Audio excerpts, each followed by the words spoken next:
प्रणाम। वज्र शिक्षा मंच के केसरिया इतिहास की प्रश्न श्रृंखला का आज 25वां प्रश्न है। जो 24वां प्रश्न शनिवार को पूछा गया था उसका उत्तर सभी श्रोतागणों ने ठीक ही दिया है। उनका नाम बाजी प्रभु देशपांडे था।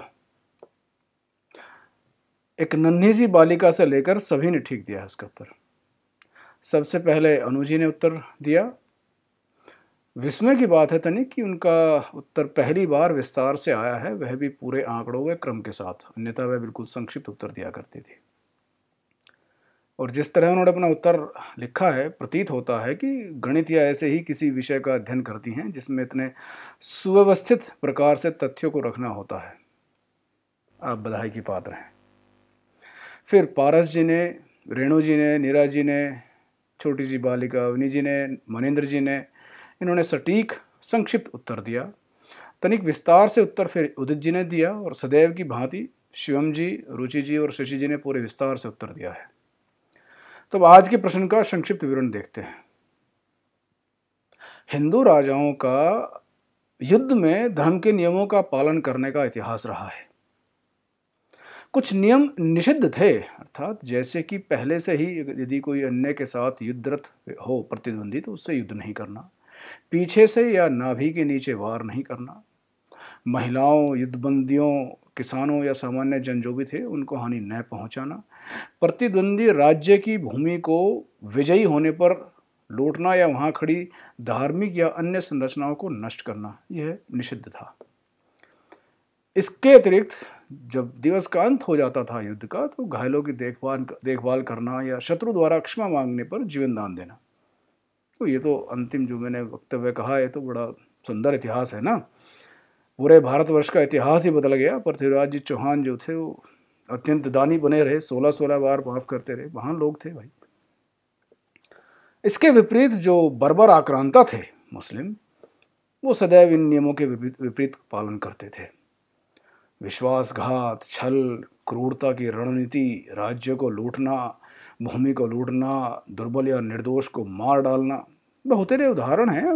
इस्लाम ना कबूल किए जाने पर गर्दन काट दी गई, बालकों को भी नहीं छोड़ा गया 5 और 8 वर्ष के, नारियों की मर्यादा का हनन करना, उन्हें दासी बनाकर भोगना, योद्धाओं पर पीछे से वार करना, खड़ी संरचनाओं और मंदिरों को नष्ट करना तो उनके लिए सर्वोपरि था। वो तो धर्म का उपदेश था उनका, और क्या क्या नहीं पता नहीं। पराजित लोगों को इस्लाम में परिवर्तित करना उनकी प्रमुख रणनीतियों में से एक था। यदि आपको ज्ञात ना हो तो थोड़ा इतिहास पढ़ लीजिए कि जो कश्मीर के फारूक अब्दुल्ला हैं और भी बहुत सारे ऐसे मिल जाएंगे। ये भारतवर्ष में या पाकिस्तान, बांग्लादेश में जितने भी सारे मुस्लिम हैं, कहाँ से आए हैं? ये सब परिवर्तित लोग ही तो हैं, जो अपनी शक्ति के और अपने सामर्थ्य के बल पर अपना सम्मान नहीं बचा सके, वही लोग तो हैं।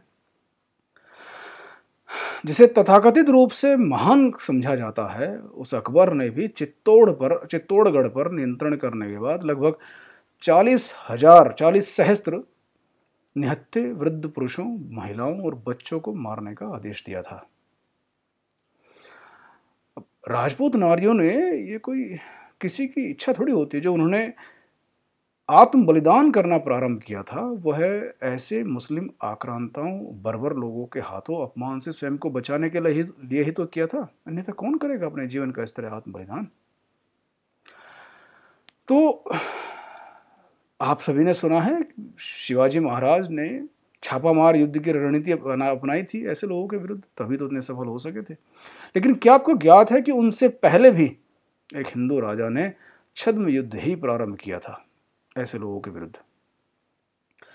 सन बताता हूं, 1244 ईस्वी में बंगाल के मुस्लिम शासक जो तुर्की वंश के थे, उन्हें परास्त करने हेतु उड़ीसा के एक हिंदू राजा ने मुस्लिम सेना के साथ पहली बार उन्हीं की भाषा में अर्थात छद्म युद्ध करके उन्हें बहुत आघात पहुंचाया। और लखनऊती, हाँ यदि आप लोगों ने नाम न सुना हो, लखनऊ का यही नाम था पहले, वहां तक के किले पर भी अपना नियंत्रण स्थापित कर लिया था। तो इस रणनीति के द्वारा उन्होंने न केवल अपना राज्य बढ़ाया था, अपितु इनको सबको परास्त भी किया था।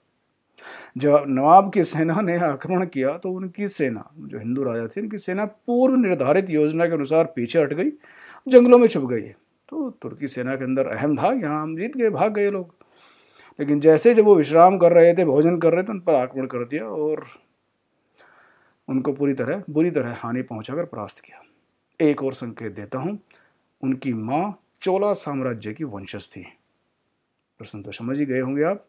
तो बताइए कि उन राजा का नाम क्या था, वह किस वंश के थे और उनके शासन में किस एक महत्वपूर्ण हिंदू संस्कृति की पहचान की संरचना का निर्माण हुआ था, जो आज भी है उड़ीसा में। तो अपने उत्तर नीचे टिप्पणी अथवा कमेंट बॉक्स में अवश्य दीजिएगा। यहाँ मैं यह अवश्य कहना चाहूँगा कि आज 2 श्रोतागण मेरे प्रियजन, उनसे मेरी वार्ता हुई है, तो इस पुस्तक के निर्माण की ओर हम शीघ्र ही जो संकलन किया जाएगा, उसके पश्चात जो पुस्तक का निर्माण होगा उसमें हम शीघ्र ही वार्ता करेंगे। जय माँ भारती।